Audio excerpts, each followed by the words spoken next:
day in the pub, Seb and Verity were socialising with hilarity. They knew there and then that their options were vast. They bought some equipment and made a podcast. What do you think you are doing, you twits? It's cliched and obvious, you know.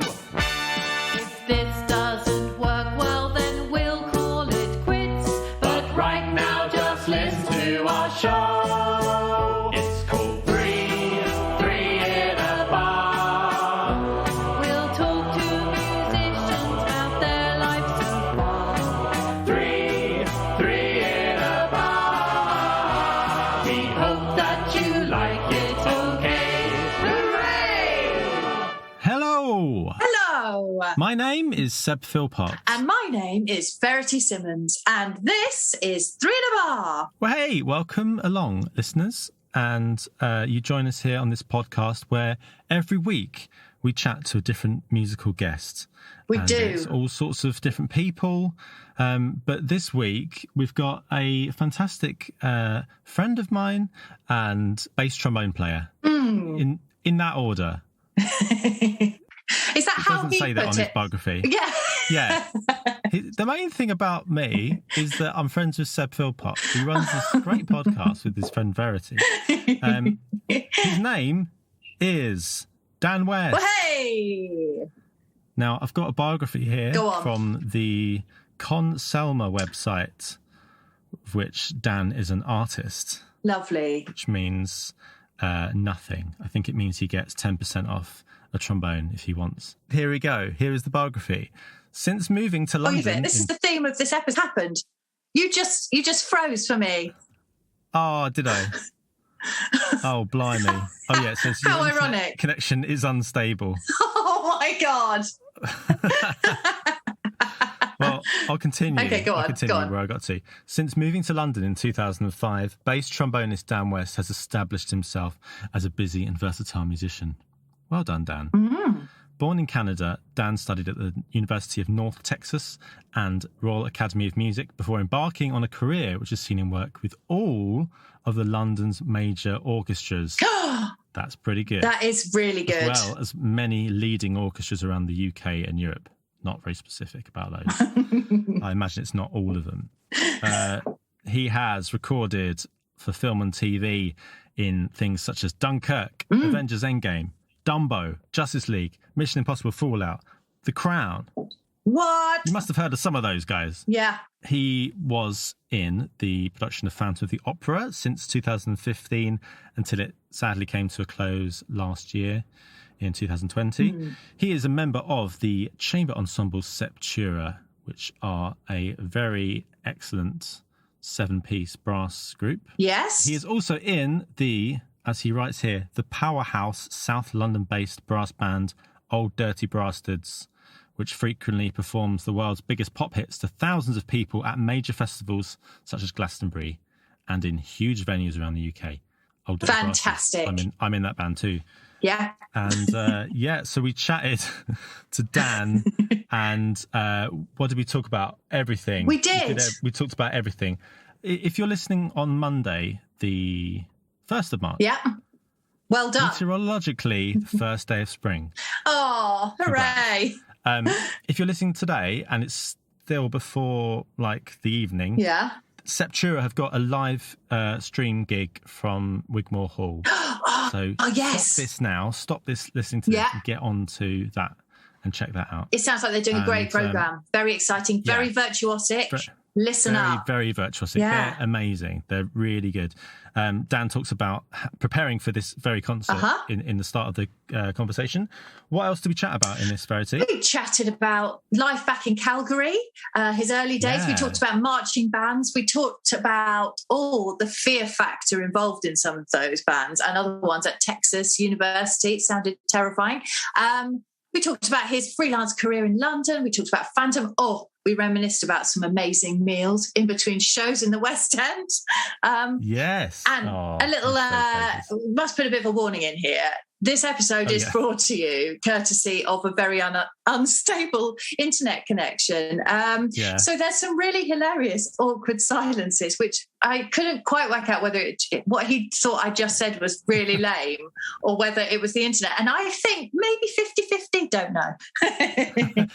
And there's a couple of times where I ask quite a sort of not cutting, but just like I kind of really get to a vulnerable point for him, and then it just stopped. I was like, that's a bad time for the internet to go. I hope the internet has gone. It's not staying at all. Yeah, because there was one point where I said, "Oh, internet's gone." He said, "No, I'm still here." Awkward. Well, look, let's get into the chat, and then at the end we will link to some of the things that he talks about, or you can just look at the links now. But we talk about lots of different stuff, and here it is. This is Dan West.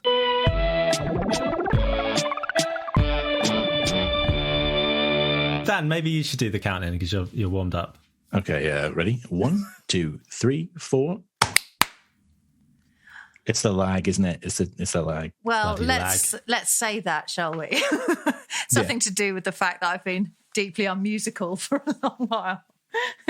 Oh my God! I've always been deeply unmusical. Do you guys feel like you're losing your musicality?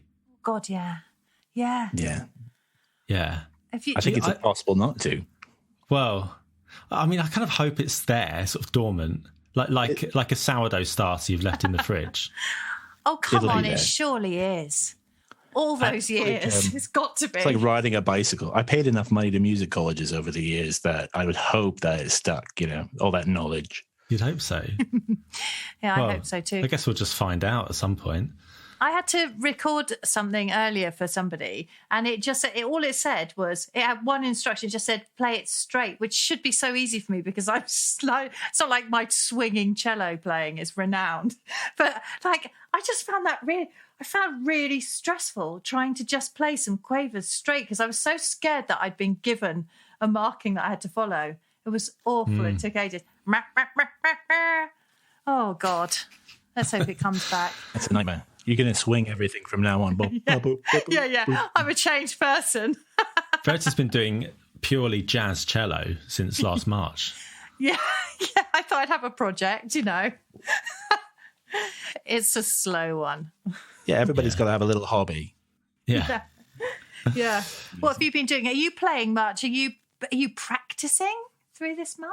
I have been practicing a bit because I got a date in the diary, 1st of March, which is, I think, creeping up very quickly in Wigmore Hall.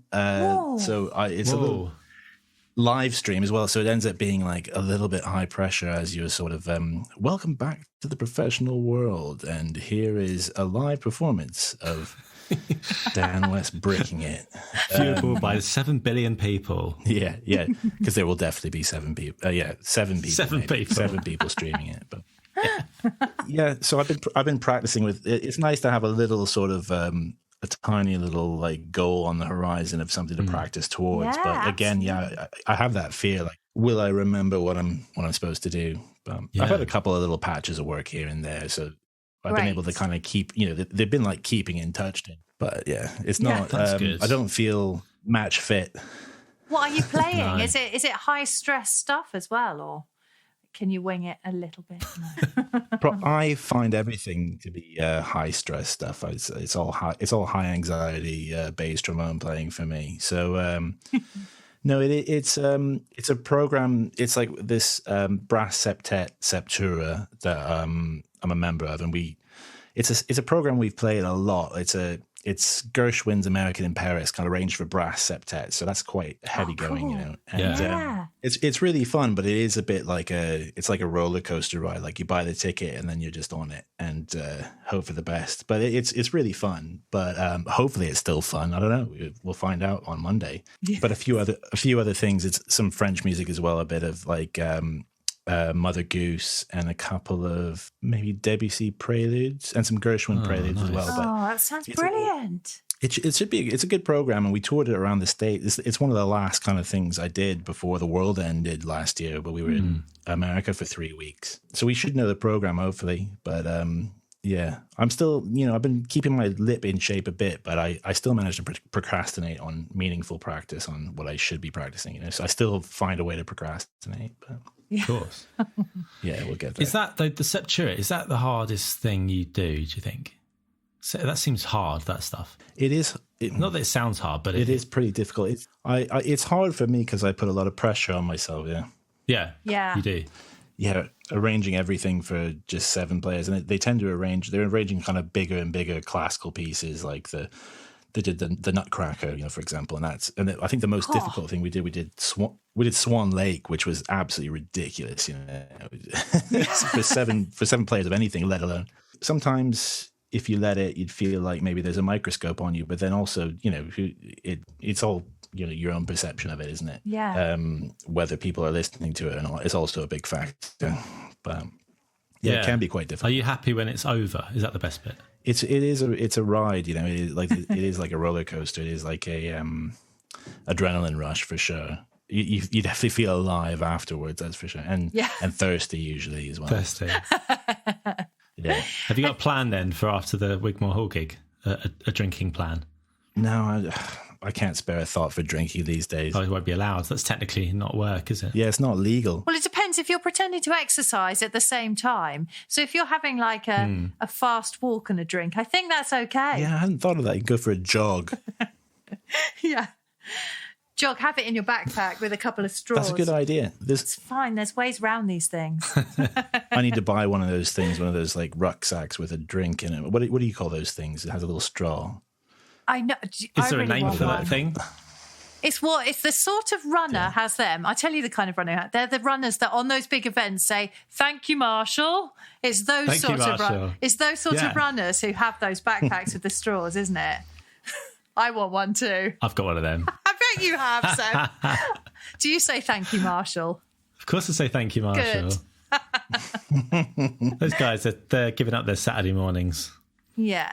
To do a park run. I went on my first ever run, full stop, yesterday. Whoa. Well, yeah, wow. It's so stressed out about not being able to fit into my 3-piece suit for this gig on Monday. I just I had a real shock when I tried to put on anything that wasn't an elasticated waistband recently, and I just decided, okay, enough's enough.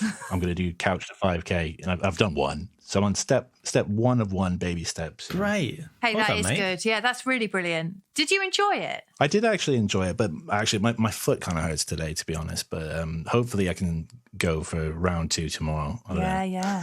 Yeah. So how long was the first run? Was it like... Oh, I don't even know. It's like one of those things, 60-second intervals and then walk for a bit. But it's just like the weather's turning. It's really nice to be out. And so good. It's the best time, isn't it? It did so much for my headspace, because I'm, the anxiety at the moment is off the scale. It's insane, isn't it? Well, for me anyway. Yeah. So much so. But running and kind of getting the blood pumping really, I'm not, I probably will never run again. I'll try and run tomorrow maybe, but it really helped. It did help a lot. Have you gone more over to production side of things while we've been off work, essentially? Has it given you the opportunity to go into more of a production side, or is it writing? What area have you gone into? It's a little bit of sort of writing or production a bit. I did... Seb and I play in the Old Dirty Brasstards, and they were kind enough to let me kind of tackle this little Christmas double A side, kind of two Christmas singles. So I had, while it was still sort of legal, I had everybody come in and we recorded, kind of layered up this brass version of John Lennon and Paul McCartney's Christmas tunes, which was really fun. But brilliant. I used to, about 10 years ago, I did a bit of home recording, kind of writing like really bad bargain basement kind of Radiohead knockoffs, basically. But I never really recorded like a full album of it. And I'm originally from Canada, and I've got 2 of my best mates back at home are like songwriters. So we would collaborate. We were doing like the lockdown collaboration thing, but in 2009, we were writing songs and sending stems to each other and mixing stuff down, but it wasn't as sophisticated as what everyone's got it to these days. Like it's like a well-oiled machine now with online collaboration. But so I'm kind of carrying on with this old project. It's like my equivalent of a band writing kind of third-rate Radiohead stuff. But it's been really it's been kind of fulfilling, and I've been trying to write library music as well and that sort of thing. But, you know, obviously nothing's actually paying the bills on that regard yet, but, or not sure it ever will, but it's been nice to kind of scratch that creative itch anyway. Yeah. Yeah. Did you kind of go then about 10 years or so without doing creative stuff apart from maybe a bit of arranging? Yeah, I'd say the only creative thing I was doing was arranging for the old Dirty Brasstards, you know, like doing pop covers on brass. So yeah, that whole side of my there was a point where it's all I really wanted to do was write. You know, I suppose I burnt out on playing the trombone at some point. One of my several burnouts on playing the trombone all the time, and I wrote a bunch of songs kind of after I finished university and into music college, and in the summers in between I just really wanted to write music, you know. But I think he's frozen. I don't think that's just a long pause. I hope it's not a long pause. If it is, it sounds like something very dramatic. I know exactly what's coming. Dan? Oh, have you? There we go. I've got a thing. Sorry about that, guys. Where did he lose me? What was I going on about? College, and I think at that point it just went. Okay, well, yeah, I was writing a bit after music college, or just as I was finishing music college, writing a lot of music, and it was kind of what I wanted to do. And then kind of freelancing on the bass trombone kind of gradually started picking up, and it kind of takes over your life, doesn't it? You get ingrained in trying to climb the ladder of getting some gigs, but by the end, it was a total afterthought. But I remember complaining to Seb on a stag do once. I think I was probably drunk and in tears, saying, "God, I just want to do this other thing." And then, you know, that's one positive is lockdowns let me kind of explore that a bit and have a bit of fun doing that. Yeah. What was it you were complaining to me about? Was there a specific thing you wanted to do, like writing songs? Or I think it was just not what I was doing. I don't know. I just wanted to do something a bit different. Like I felt a bit trapped in my life at that time, maybe. So you were doing Phantom of the Opera, which you did for 5 years. That's right. Yeah. Would that have been the main trap in your life that was going on? He's frozen again. Oh no, there's movement. Okay, so I don't know why I should have good internet here. It should be good. I don't know what's going on. That's all right. Yeah, I'd say playing in a West End show every night, and I was also trying to freelance, like keeping up, basically spinning all the plates, keep things going in case, for whatever reason they decided to sack me or the show came down, because you see it a lot. People do a West End show for 25 years and then they don't really have any other outlets. They don't really have any other. It takes them a while to build back up a portfolio. So I was trying to keep a lot of things going and also keep the show happy, like not, without me taking too many. But then I also had kids around that same time. So it seemed for a while I felt a little bit oppressed because like every moment of every day is sort of spoken for, But that's so many things all at once. So many new things. Like any one part of those, like having a busy freelance career, having a show, having kids would fill your life. But that's a heck of a combination. It was sort of like 5 years of that. It was the year I had my first child, and 2015. We had Evan in January, and then I think in March I did a month's worth of like quote unquote trial for Phantom, and then in April I had the gig, and I was on trial for like Philharmonia and BBC Concert Orchestra at the same time. I was still trying to keep those kind of just trying to do too much stuff really. But do you think because you were doing all those things though, does that sort of decrease the nerves for any one specific thing?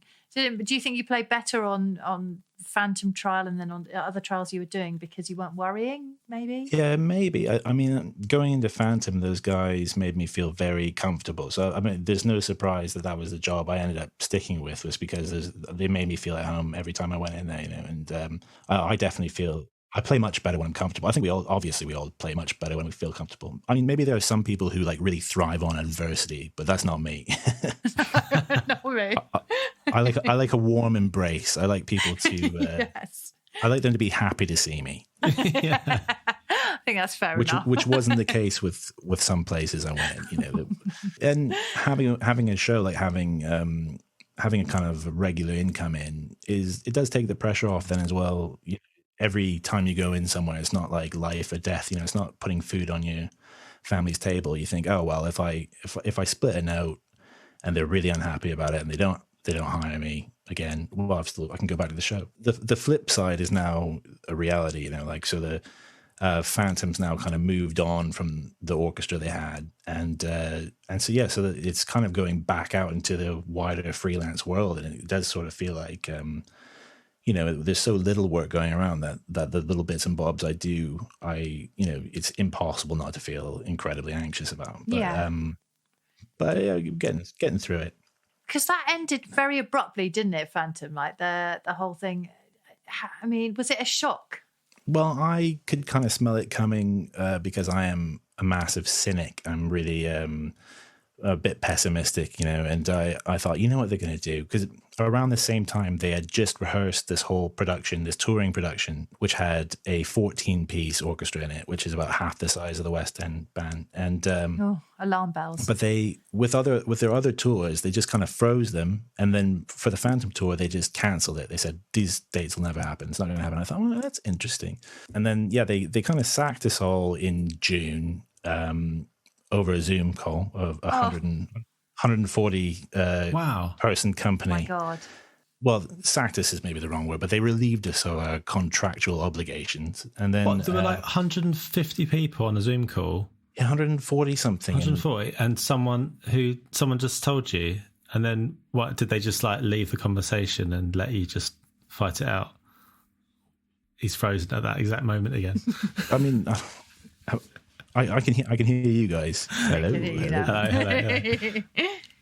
You can hear me now. Yeah. I wish it was like, actually, maybe I haven't been sacked. Maybe it was just my internet being really bad and it just froze at the exact wrong moment. But, it was really funny. It was a really eerie day. It was like June last year, and it was like a huge thunderstorm, and there was lightning struck like within a mile of here. While I was on this call. It was absolutely, I was sitting in this bay window chatting on a Zoom call, and lightning was like striking outside, and it's like, what is going on here? But, did a chandelier smash through the window? Yeah. It was a little bit like that. Yeah, I was expecting that to happen, but there was loads of people, all the actors, all the backstage crew, everyone was on this call, and it kind of, I think some people were expecting it, but. A lot of people had been doing that show for 34 years, and to be kind of dispatched in that way, it's not like great, I don't think. But hey ho, they do what they want. Have you spoken to any of those guys that have been doing it all that time? Obviously you'd be in touch with the brass guys and your guys, but I'm thinking of people like Bob on cello. Oh yeah. Yeah. I mean, Bob wasn't on the Zoom meeting because he doesn't have the internet and he doesn't have emails. So all of this stuff kind of went over his head. And I think somebody from the orchestra had to kind of break it to him over the phone or something. I hope he's all right. But that was his routine. There was this cellist who maybe depped out 2 shows a year. Like, I'm not even exaggerating. He was famous for doing hundreds of performances every year. He pretty much did every single show since the beginning, right? I think he did over 15,000 performances. Oh my God. Which is amazing. He must have his hand formed in a specific claw that can just do it. Trying to play other things, and it just does Phantom. The Phantom claw. It just comes out as Phantom. Can't help it. That is entirely possible. To keep yourself fresh through those 5 years, I mean, going out and playing other things, sure, that must have been great. But did you have psychological tactics when you were actually in there doing the show to keep yourself interested? Well, yeah, I read a lot. Well, my part was yes.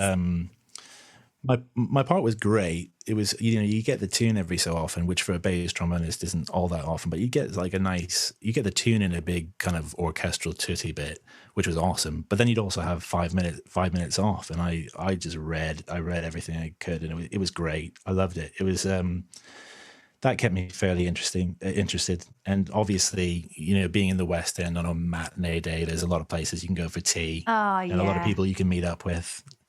Yeah, it was good fun. It seems like a different world. Did you go to Meat Market much? Oh, I went there a few times, yeah for sure. Yeah, that's the king, isn't it? that is a good one, yeah. Monkey Fingers? Sorry. Oh, yeah, Monkey Fingers. Monkey that's Fingers? I'm not just calling you names.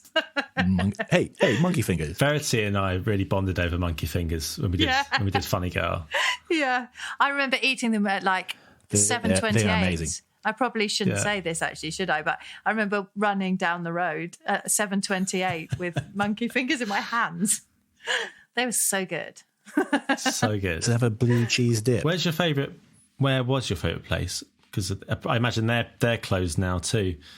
But where was your favourite place to go and eat for a tea? Yeah, in the last couple of years, we kept going to this Italian place that the second trumpet, John Hutchins, and I found one day.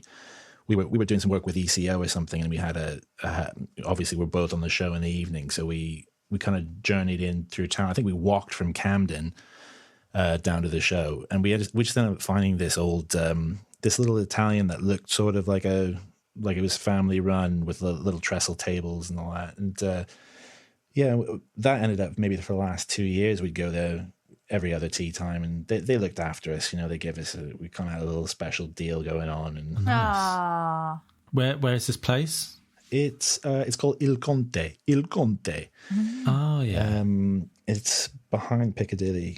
Oh yeah, I think I've been there with you. Where's it nearest to? Is it sort of around by? It's right by. Yeah, you would have been there with me. By the what's that? I can't. What is town? Crazy look like? Cox, sort of around that way, isn't it? I don't know what you're talking about. It's a little cabaret place. In the summer, I bought a couple of rounds. I did a bit of work, and everybody knew that I was kind of struggling financially because I didn't qualify for any of the sort of government support and whatnot, and so people weren't really looking at me to get my round in, for example. But it's such an ethos when you're working in the West End. It's like, well, Dan hasn't got a round in, So I was very conscious, and I kind of like bit my lip and went to the bar and bought this round, and everybody, this summer, and then somebody turned up with his girlfriend, and she wanted like a dry white wine, and it's like, oh god, that was 50 British pounds. Oh yeah, oh, mate, that's so hard. It's a tough situation that because you want to. Oh man, like that's like a quarter of my my family's food budget. Oh god, awful. Oh mate.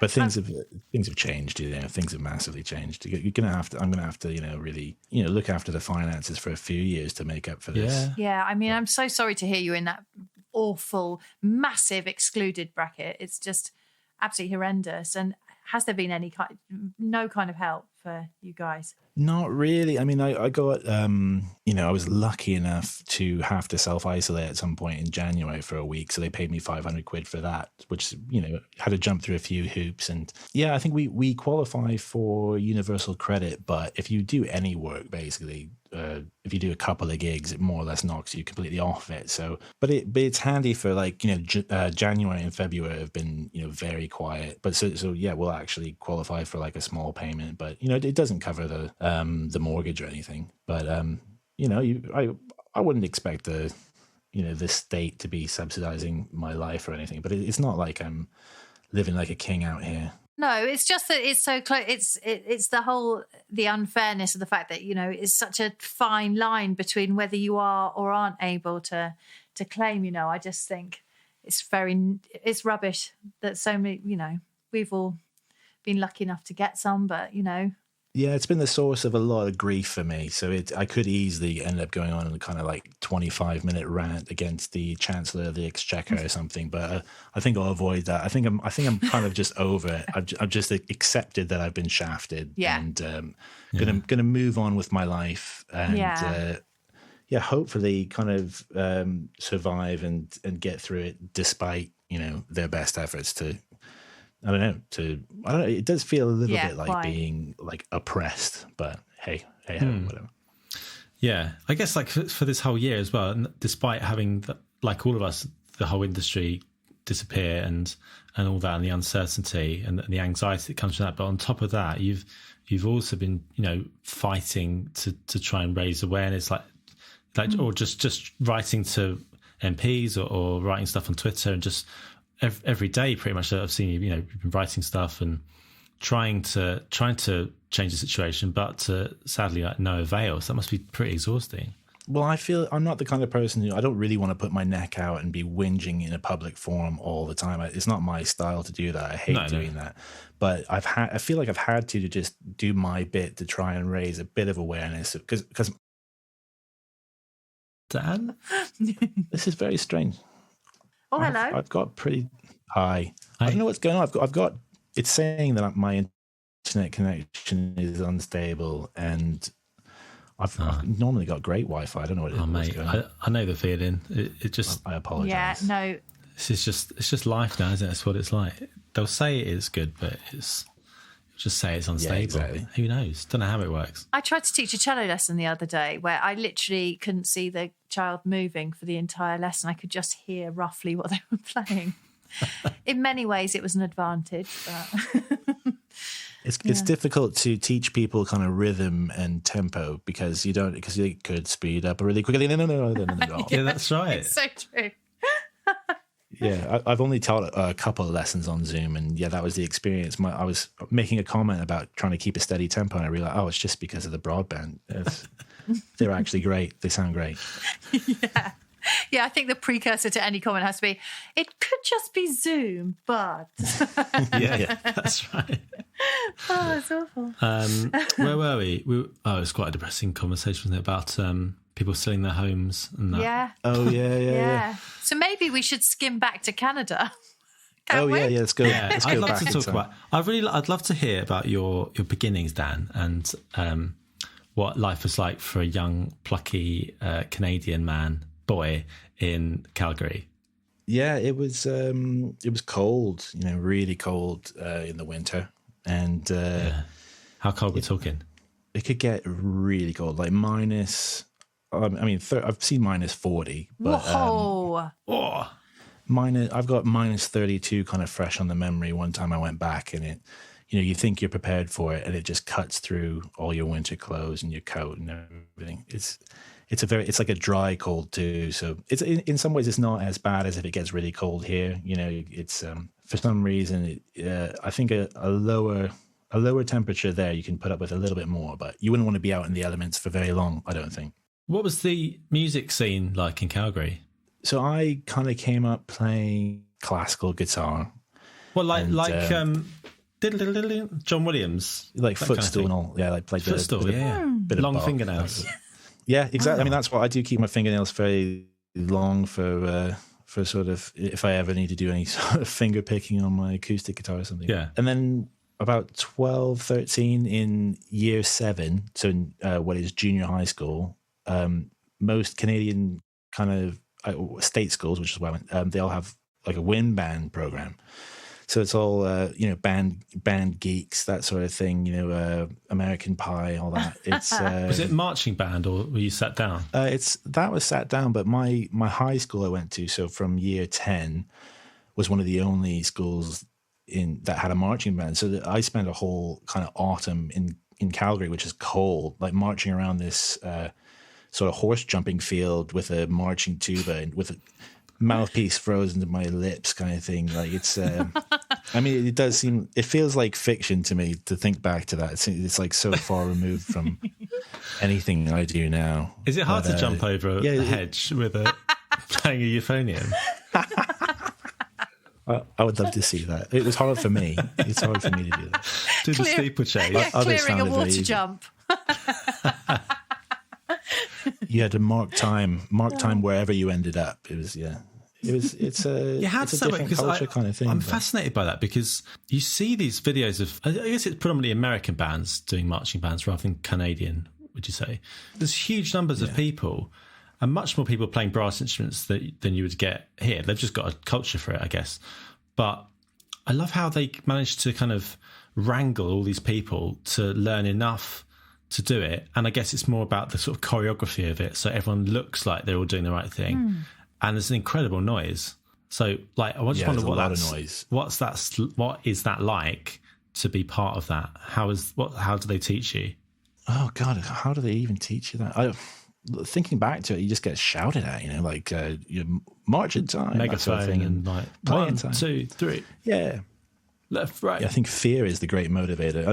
There wasn't any consequence, but you just get shouted at and kind of humiliated in public if you didn't march in time. But it takes a lot of coordination as well, I think, at the start, especially as like you just learn how to play the instrument for a couple of years. But I went to university in the States, and the university I went to had an enormous marching band program. But I wasn't involved whatsoever in that, but it had hundreds of people in this marching band and like pep bands and stuff, and people just kind of blarding as loud as they can.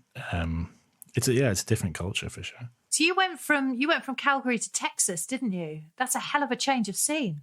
Yeah, again, it seems like I've kind of led like 3 or 4 different lives in my lifetime, like totally different scene of friends, different people. It was, for one thing, it was a hell of a lot hotter there. Like when I got to, Yes. they measure everything in Fahrenheit, but the week I got there were a week straight. I think they hadn't had rain for 4 months, and it was like 117 Fahrenheit, whatever that is. Like it was absolutely insane. And I was quite a large guy lugging this huge bass trombone case around. It was quite a different. Should I get off the plane wearing a parka and like a woolly hat, gloves? Yeah. Whoa, what's this?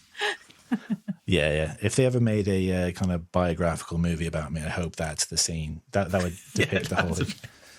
But I went to Texas with one thing. Like my only thing in my head I could think of with Texas was like a desert with like a desiccated cow skeleton. Like that's all. I don't know how that came about or what, but it just did, I suppose. One of those. It seems like my life is just something that was kind of like a path laid down in front of me, and I just ended up going on it. Well, really? So do you feel like you weren't in control of your destiny? It was pre-written. I don't know. I think I had to make decisions at certain points to make those things happen, but it always just seemed like the right thing to do at the time.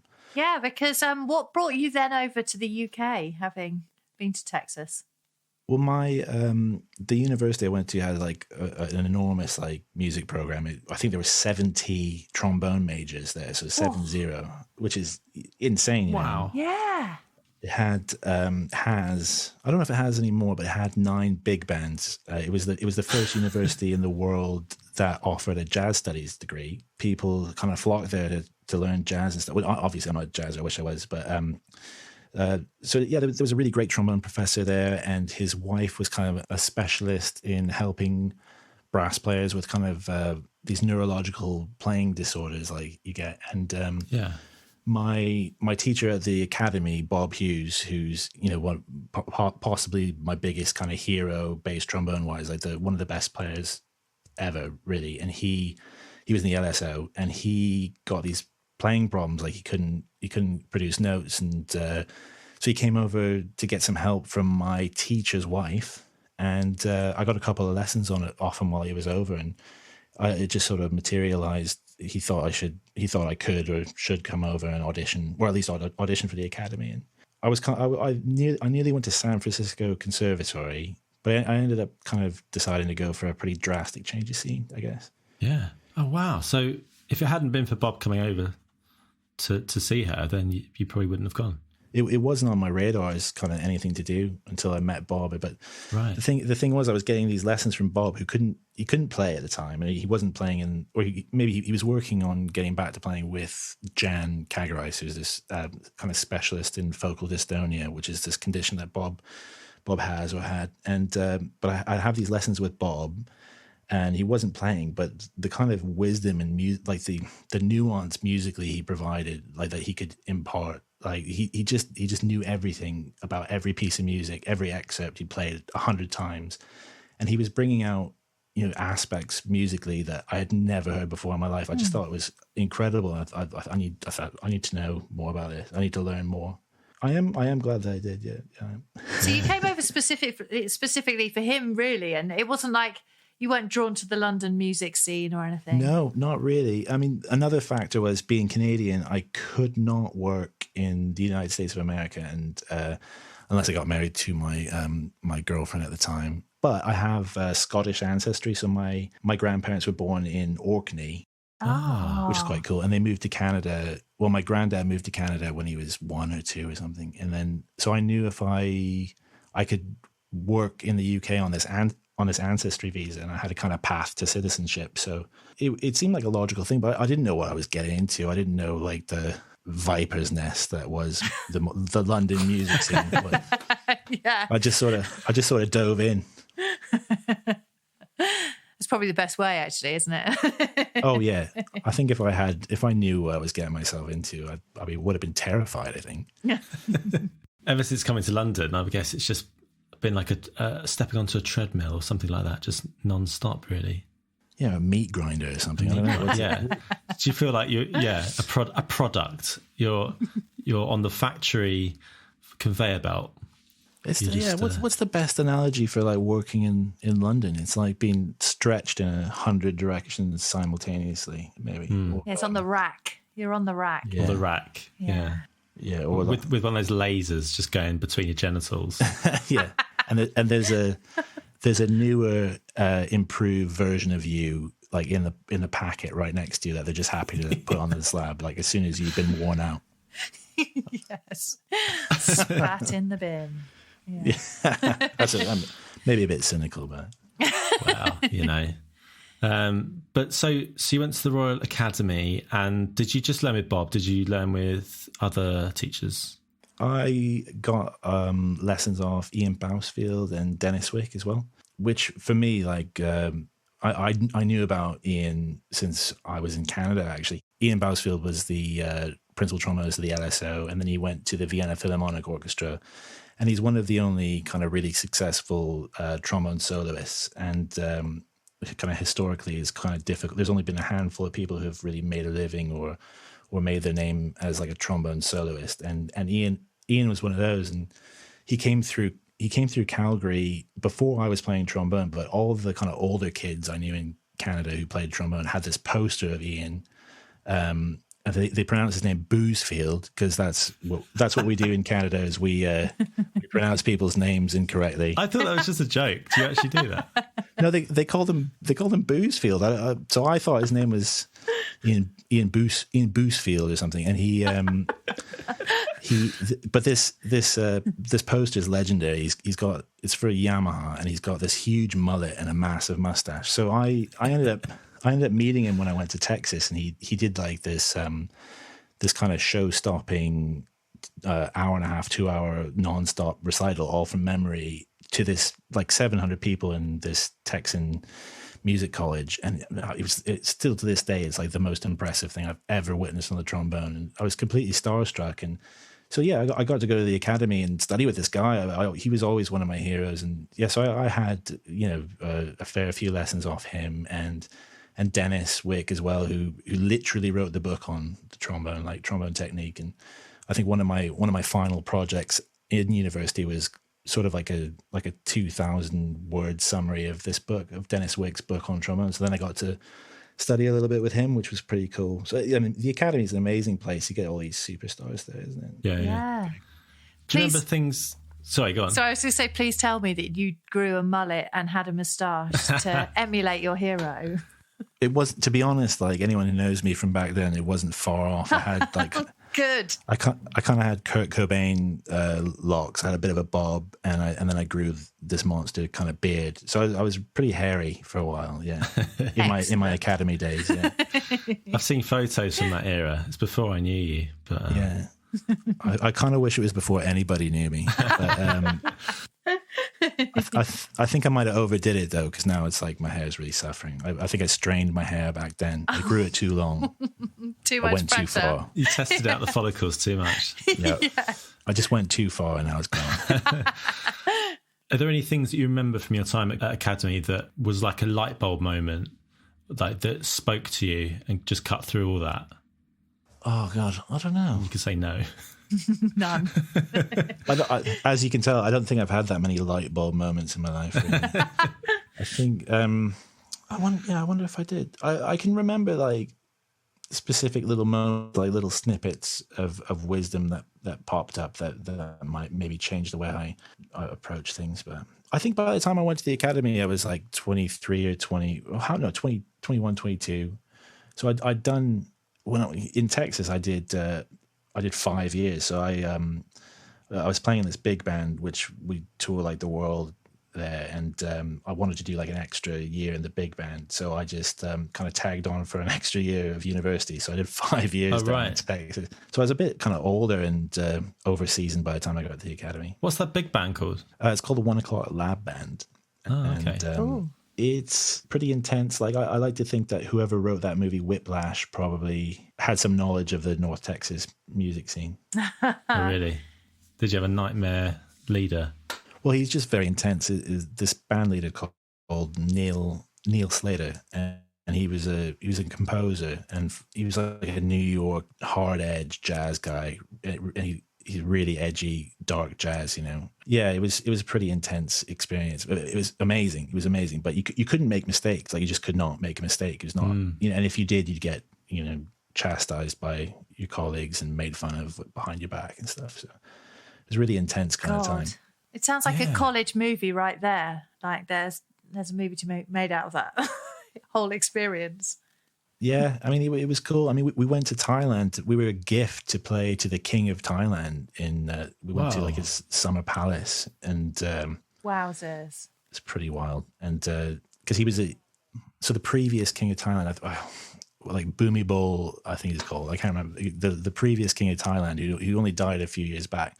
But he was like a jazz composer. He wrote sort of Dixieland, and he'd heard this band play in the White House in 1967 with Lyndon Johnson or something. And for his 70th birthday, we were flown in. They paid for this, you know, all these loads of Texans and a Canadian to come and play some jazz at him, and he jammed with the band as well. And there's all sorts of weird things. You're not supposed to stand taller than the king of than the monarch there. You're supposed to kind of duck down, but we were like 6'3", maybe about 5'5". These strapping Texans. But at the end of the gig, when we sort of stand up, but nobody wanted to stand up higher than stand up. I was thinking about when you're talking about the big band and how there was a kind of culture of kind of fear and like if you couldn't make mistakes, and what that did to you as a musician. Did that kind of inform the way you approach like playing in orchestras? And then maybe like when you moved into playing with Old Dirty Brasstards, did that allow you a bit more room to make mistakes, and did that affect anything about your playing? Quite a long question. I hope that's a good one. Yeah, I think it's a good one. Yeah, no. I think that like fear of I don't know if I've frozen or something. If no. Fear of making mistakes is kind of what stops you from getting better. So if I look back at it, I think I kind of plateaued at a certain point, probably just due to being afraid of making mistakes, trying stuff I wasn't that great at in front of other people, like in front of my peers. And I think that's probably from being put in this position where I needed to be kind of perfect in front of an audience and in front of my peers all the time. And yeah, I kind of had this mindset that I just needed to be perfect. And it's definitely, perfectionism is something I try to just get rid of, it's really difficult to get rid of perfectionism because, I mean, nobody's perfect ever. But just being able to kind of try something new out and knowing you might fail at it, but knowing nobody's going to ostracize you and make fun of you, like you can just develop as that opens the door to like actually getting much better as a musician and improving, rather than just being, you know, limiting yourself because of fear is exactly why people, you know, don't succeed in the music business, I think. Did it take you a while to get used to the different sounds of the different orchestras in London? It took me a while to get used to like the sound of London orchestras in general, like kind of changing my sound from kind of being suitable to American style stuff to being more suitable to a London orchestra. But in what way did it impact your playing? What sort of things did you have to alter? Yeah, mainly my sound. I had to do a lot to make it a bit more kind of focused and compact. From playing in that big band and trying to play in the American style solos and things, I made this, I don't know, I think some people describe my sound as like a Mack truck almost. It was enormous, and I could in Texas, I could like annihilate this 24-person big band with like a incredibly subsonic, loud, you know, D flat, and I prided myself on that. But it's kind of useless in the classical music scene. I bet some film sessions, though. Oh yeah, I mean that is a handy thing to be able to do. Yeah. But I think I've kind of lost that. Really, there are guys who can Owen Slade, the tuba player who does, who's done hundreds and hundreds of films. He's incredible at just this dominating, majestic tuba and cimbasso sound. And yeah, I kind of wish I could still do that. But you've done some pretty cool film sessions, Dan. You've done the Avengers Endgame, as well as many other Avengers and Marvel things. I think I'm just in the kind of big battle scene at the end of Endgame. God, that's one of the greatest moments. But I mean, come on, though. That's exactly. Only in that. That's amazing. But that's my only bit of like Alan Silvestri. But yeah, that guy is an absolute master. Alan Silvestri, was he conducting when you did it? I don't think he was. I think it was somebody else, because I think it was, one of these things. It's one of these sessions that gets tacked on kind of late in the process. They've changed the picture on screen by a millisecond, so they need to change the whole music thing. Well, they had a whole different ending before. It was it was Thanos and Iron Man just go to the pub. Yeah, exactly. And, they just decide to make amends. It's fine. Yes, yeah. We'll call it quits, lads. Yeah. Obviously, they put this extra session on, and then whoever, superstar bass trombonist can't do it. So luckily, I was free and available. Oh, come on, Dan. But you're doing yourself a disservice here. I mean, you'd already done so many of the films. I remember you saying you did Thor, the Lost. What's it called? The Lost World? No, whatever the sequel. Is that Jurassic Park? That's Jurassic Park. I wish I was on Jurassic Park. Thor, the second Thor. Yeah, the Dark Thor Dark 2, Knight? I guess. The Dark Realm, the Dark Dream. It's dark. Something's dark. Yeah, it's the one Dark with all the War. kind of funny, like goblin-y looking people. Yeah, I've not watched that one. I watched the first Thor lovely one. bass trombone playing in it. Oh, there's some parpy moments in that. But I can't remember. I think that might have been Brian Tyler, that one, and he loves his kind of contrabass trombone, like kind of really flatulent lower brass playing. Is there one that you think back to and feel like that was a real special moment to be involved in that film? Is there one that stands out to you? For me, that Dunkirk one was because, like, Christopher Nolan's always been one of my favorite directors, and for me, that's like my main box tick, getting to play. I remember sitting in like my best mate's basement watching like Memento and stuff, and watching different movies and thinking, God, I'd hear a bass trombone come through, and my buddy would be like, "Hey, is that thing you play?" And then I'd say, "Yeah, I wonder how you get one of those gigs." And so I do love playing on those, but it's kind of a rare occurrence, but it's a nice treat to be on one of those movies. And I'm not sure what my favorite. I've done a few kind of Danny Elfman ones. I've done like 3 or 4 Danny Elfman ones. Oh yeah, there's been some of those are very cool. Like he's got a particular sound, and it's awesome. He's got an amazing sound. You always know it's a Danny Elfman film. I don't know how you make such a signature sound, but you hear one cue from a film and you're like, oh, there's Danny Elfman. That's cool. Yeah, it's a magical kind of sound. I think it might be the percussion elements, maybe. Yeah, maybe. I know he doodles things out, or just works things out on a marimba, I think. Really? That was like his... he was in a band though, wasn't he? I've forgotten the name of it. I'll cut in here with the name of the band. Fact checking, yes. Yeah. Something like Oogie... No, I won't say it. Oingo Boingo, something like that. Oh, right. I don't know. It's not right. I don't know. Might be right. It was Oingo Boingo. As I said, I should have backed myself there. They were an American new wave band formed by songwriter Danny Elfman in 1979. The band emerged from a surrealist musical theatre troupe, the Mystic Knights of the Oingo Boingo. Bye. No, he did a masterclass thing on that website, masterclass.com, and talks about how he writes. But he works things out on the marimba. Oh. Or it could be a glockenspiel, something like that. One of those. Again, you can drop one of in those for that. malady ones. It's the marimba. In fact, he's got a 5-octave marimba, special one. They usually only have 4 octaves, but he's got 5. Back to the show. But he's a cool guy. Have you met him? Did you spill a drink on him? No, I didn't spill a drink. Oh, did I? No, I don't think I spilled a drink on him. There was definitely some awkward kind of TQ moments where like he was right behind me while I was trying to get 7 cups of tea ready, and Oh God. slightly embarrassed.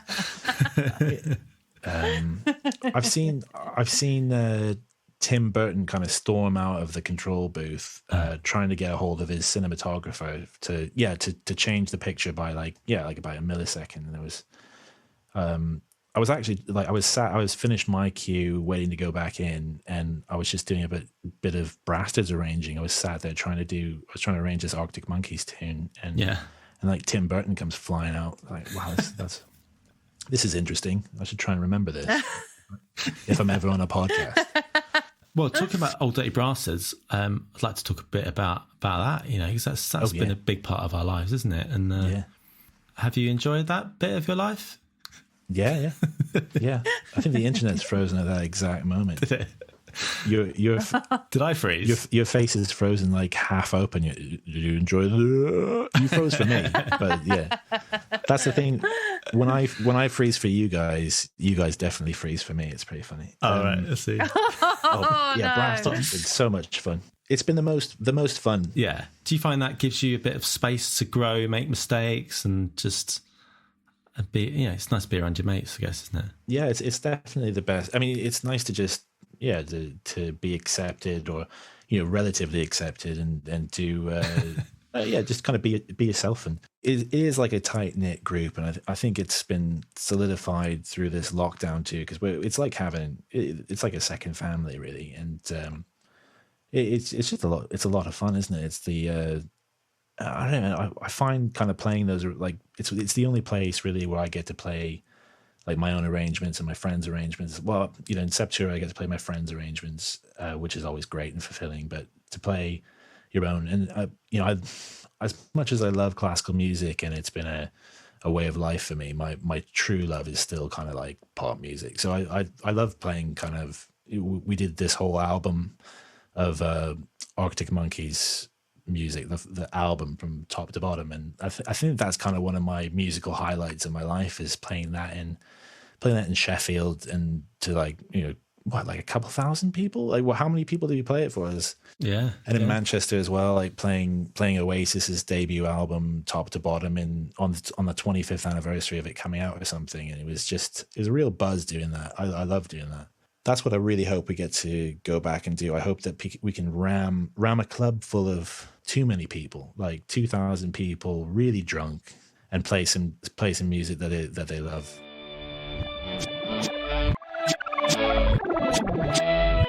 Hey, Dan West there. Oh, he's great, isn't Fantastic. he?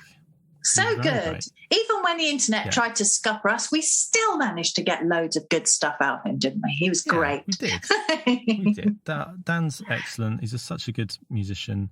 Lovely guy. Yeah. And we've got some links to some of his things that he's done to check out. So we talked about his productions that he's been doing, music productions. Links below. We've got the Christmas EP he did for the Old Dirty Brasstards. Oh, yes. The John Lennon tune, Merry... what is it? The one with Merry Little Christmas. Oh, yeah. War is Over.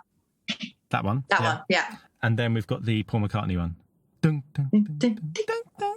Simply having... I'll stop there. Wonderful Christmas time. Thank you. You see, I've been practicing my full set. Yeah, you have. It's lovely. Since Yestin's lesson with me. It's very smooth, I'd say. Thanks. So links to that. Also links to his band called The Pollution, which is the stuff that he's been releasing. I don't know if he said the name Pollution in this chat, but that's what it's called. So there's links to his Bandcamp down there, so you can actually give a little bit of cheds his way, and you can download his tracks, which are really good. What else? That is probably it. Yes. Well, because I'm sat in a cupboard and you're sat in a car, so this is high level. I'm sat in a car and there's bus drivers and postmen walking past going, is he doing that podcast again? There he is. Stupid idiot doing that podcast. lurking on street corners. Yeah. I've got workmen in my kitchen, so can't be in the house. No. And it's just a big boomy, echoey shell at the moment in my house. Oh, so you can sort of reenact Phantom of the getting Opera, but not much else. Yeah, that's Good. it. Now, next week, guys, there's going to be no episode. Silence, silencio. That's right. We're having a week's silence. We are. To mark 44 episodes. Why are we doing that? Well, for many reasons. There's lots going on in both of our worlds, isn't there, over the next week? And admin to be done. Basically, I'm doing up my house and I just haven't got time. No, too much. Sorry, everyone. But hopefully you won't miss us too much. No, and if you're relatively new to listening to us, you can check out some of our wonderful back catalogue now. There's many. Yeah. So go back to episode 1 and hear Phil again from last year, or Rodney Vubia. He was a lovely, lovely chat, wasn't he? Yeah. Who else did I like? No, that's it. But you might find more in them, listener. Yeah. So we're gonna have a little week off and recharge the old batteries. That's right. It's kind of spring now, isn't it? It's kind of getting there. It's kind of exciting. Yeah.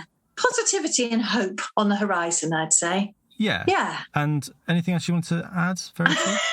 No, so little.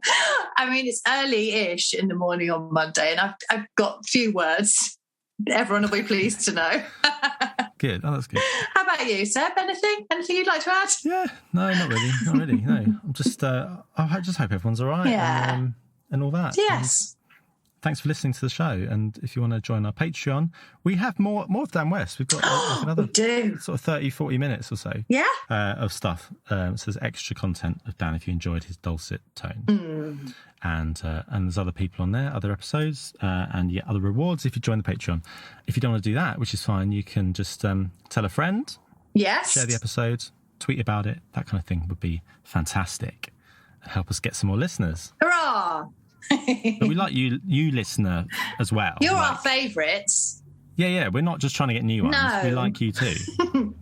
Yeah. Right, we've blathered on for too long. We have. It's time to tie this up, isn't it? Go and watch the Septura gig. Yeah. If you still can. Otherwise, go and do something else. Hurrah! Go up to the nearest human and give them a kiss on the cheek. But only behind a mask. If it's within the rules. Yeah. All right. Right. See you later, everyone. See you in 2 weeks. Bye. Bye.